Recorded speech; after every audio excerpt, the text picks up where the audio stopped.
La parole est à Madame Amélia Lacrafi. Merci, Monsieur le Président.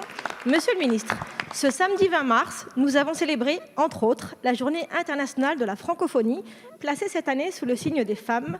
Après une semaine riche en événements à travers le monde, je le constate avec plaisir à chacun de mes déplacements en Afrique et au Moyen-Orient.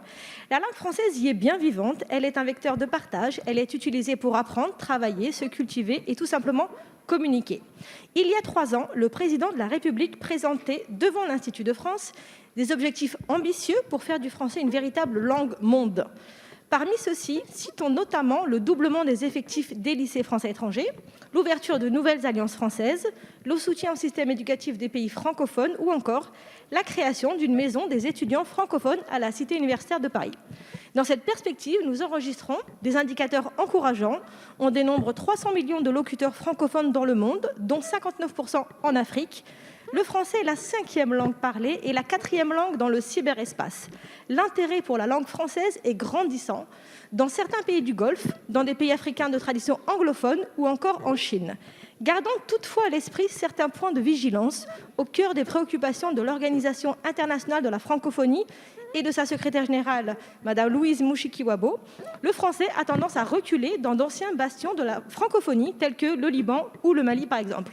Pouvez-vous, dans ce contexte, Monsieur le Ministre, nous dresser un bilan de la stratégie déclinée par le Président de la République en 2018 pour le français, en particulier s'agissant de nos lycées français étrangers, de notre ambition audiovisuelle, notamment pour ce média en commun qui est TV5 Monde, ainsi que les résultats obtenus en matière de création artistique et littéraire. Je profite des 16 secondes pour faire un hommage à nos 3,5 millions de Français à l'étranger qui sont de véritables ambassadeurs pour la francophonie, la France et ses valeurs. Merci. Merci Madame la députée. La parole est à Monsieur Jean-Baptiste Lemoyne, secrétaire d'État chargé du tourisme, des Français de l'étranger et de la francophonie. Merci beaucoup, Monsieur le Président, Mesdames et Messieurs les députés, Madame la députée Amélia Lacrafi.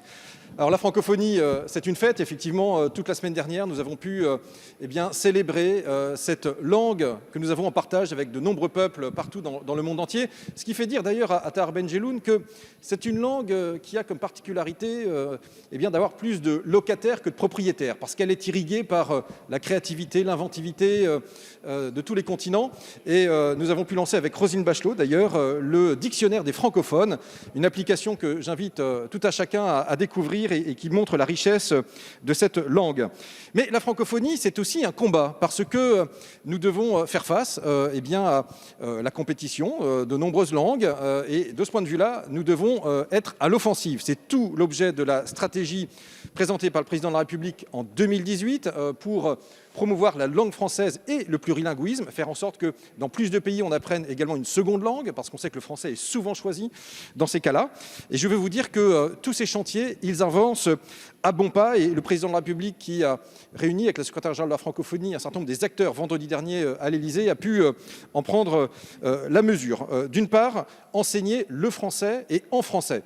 C'est par exemple la plateforme Imagine École que Jean-Michel Blanquer a contribué à mettre en place avec un partenariat UNESCO, OIF, et permettant à de nombreux jeunes, notamment en Afrique, d'avoir accès à tous ces contenus pédagogiques. C'est également l'enseignement français à l'étranger que vous évoquiez. Nous avons augmenté le nombre d'homologations. Nous sommes passés de 492 à 540 établissements homologués. Donc on le voit, il y a une envie d'apprentissage en français, une envie d'enseigner en français.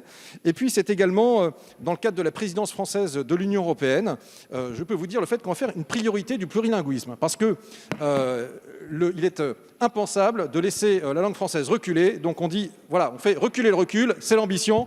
Et la langue française a de beaux jours devant elle. Merci, Monsieur le Ministre.